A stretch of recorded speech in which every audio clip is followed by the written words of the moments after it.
Astig to the max player at coach ang pag-uusapan natin in this video. Si Kai Sotto ang homegrown Pinoy na mayroong legit chance of playing in the NBA at si Coach Tim Cone ang coach na pinaka-successful sa PBA and he is recognized for achieving the feat of winning and bringing home the gold medal in the Asian Games after a lengthy 61 years. Pero bago yan, meron muna tayong pag-giveaway.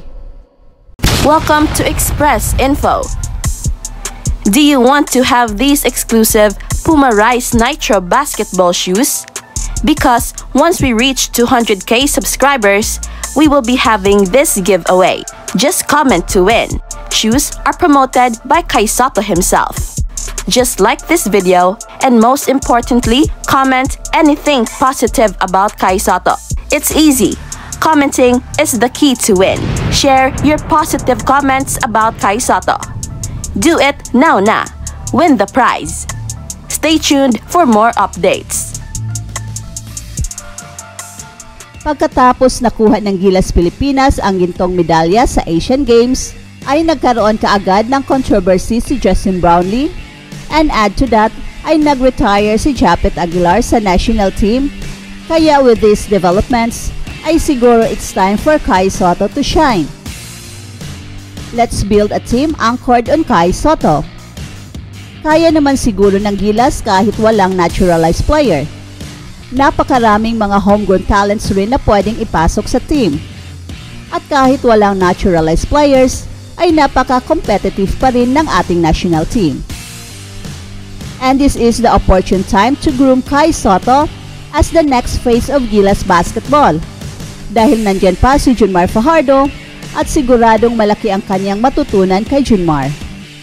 Kai Sotto has proven na kaya niyang maging franchise player nung naglaro pa siya sa Gilas Youth, kaya kailangan lang ng right plan and right coach to execute the plan.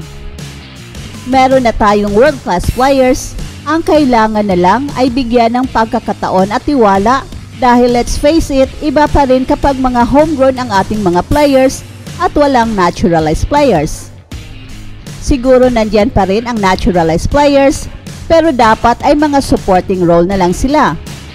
And by that design, we will make a team centered on Kai Sotto and the other homegrown players. Nandyan naman si Renz Abando, Carl Tamayo, Justin Baltasar, Junmar Fajardo at Scottie Thompson, Kobe Paras, RJ Abarientos, at kung merong mga Filipino-Americans na qualified na maglalaro para sa FIBA katulad ni Dwight Ramos, AJ Edu, Remy Martin, and Chris Newsome who is awesome sa kanyang paglaro sa Asian Games. At dapat gagawin si Kai Sotto na main player dahil napakagaling naman talaga niya sa opensa at kailangan niya ng tiwala upang tataas at babalik ang kanyang confidence. Again, make Kai Sotto the main man on the next Gilas team. We must put our trust in him. Kahit na raw pa si Kai Sotto, ay matuto rin yan kapag bibigyan ng pagkakataon. Yan pa lang ay very solid na ng ating team in terms of skills and size. World class na yan. At siguro, pwede nang si Ange Kwame ang magiging naturalized player. Kahit sa Olympic qualifying tournament, pwede nang ilaban yan. At baka mag-qualify pa tayo sa Paris Olympics. But, it's easier said than done. May kanya-kanya kasing mga ligang sinasalihan ang bawat player and they are all scattered around the world. Ito ang challenging part kung paano sila ipagsama-sama to make a strong team. Ito ang pinakamalaking challenge and it needs millions of pesos to make this team possible. At kahit merong budget ay hindi pa rin ito kasiguraduhan kung makukuha ang lahat ng players kapag magkaroon ng conflict of schedule. Kaya napakahirap talaga hahanap ng perfect plan para sa Gilas. Kaya ang second best option is to build a team composed of all PBA players at ipasok sina Kai Sotto at Ange Kwame.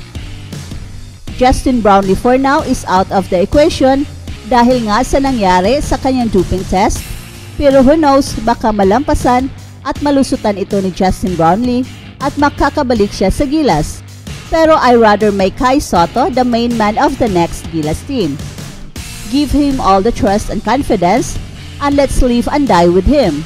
Napakalaki pa kasi ng potential ni Kai Sotto, at kapag mabibigyan siya ng magandang pagkakataon, ay siguradong lalabas ang kanyang galing, and I believe kayang buhatin ni Kai Sotto ang Gilas sa mga importanteng panalo.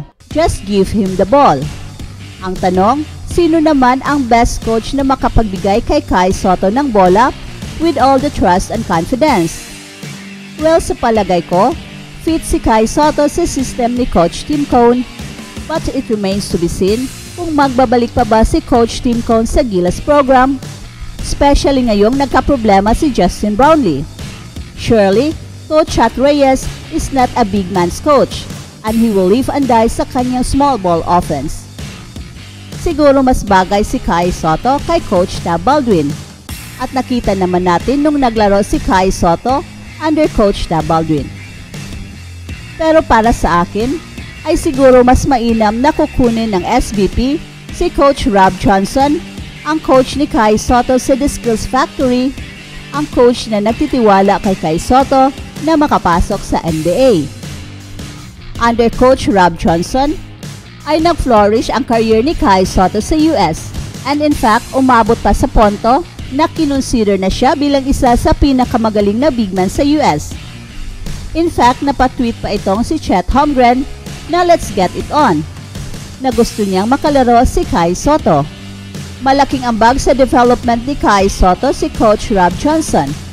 I don't know if kaya bang mag-coach ni Rob Johnson sa mga international competitions, pero as far as Kai Sotto is concerned, ay siya ang best coach para kay Kai Sotto.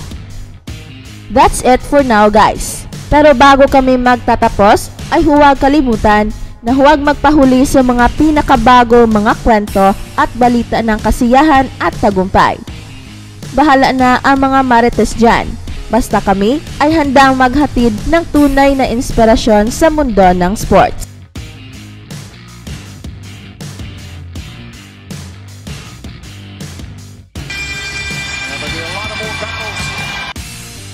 Parang nag-exchange gifts lang sina Stephen Curry at Austin Reeves. Yan ang ating pag-uusapan in this video. Pero bago yan, ay i-click nyo muna ang subscribe button. Thank you, salamat po. Sa preseason games between Golden State Warriors at Los Angeles Lakers ay parang Pasko na. Dahil tira dito, tira doon sina Stephen Curry at Austin Reeves na para bang nag-exchange gifts lang ang peg.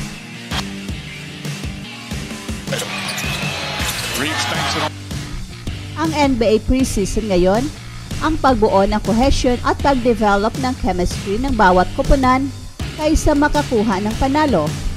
Maraming aral ang matutunan ang Warriors habang pinag-aaralan nila ang video ng kanilang 129-125 na panalo nitong Biyernes ng gabi laban sa Los Angeles Lakers na ginanap sa Crypto.com Arena. At si Coach Steve Kerr ay nag-experiment sa kanyang lineup sa preseason opener na to. Iba't ibang players ang kanyang pinasok sa laro. Minsan ay pinagsama ang mga miyembro ng second unit kasama ang mga starters. And of course, magkaiba ang mga resulta nito. At maayos ang laro ni Stephen Curry. Nagtala siya ng 18 points sa 21 minutes of action. Meron pa siyang 4 assists and 3 rebounds. Jackson Davis sets the screen. Curry gets 3 and Curry. Stay in front, be physical, force that fadeaway. Can't do it any better. Wala sa mga starters ang tumagal ng higit sa 22 minutes tulad ni Klay Thompson na nagtapos ng 8 points, 3 rebounds and 2 assists. At sa 18 years na career ni Chris Paul, pinakita niya ang kanyang offensive role bilang traditional front guard sa team. Big scorer, pero ang pangunahing role niya ay ang pagkontrol ng tempo and ensuring the stability of the team. Yan ang kanyang linya at role sa team. At huwag kalimutang mag-subscribe at pindutin ang notification bell upang magiging updated ka sa lahat ng mga nangyayari sa mundo ng basketball. Basta Basketball, dito na sa Hoops Hub. Basta Hoops, ikaw yun mga ka-HH.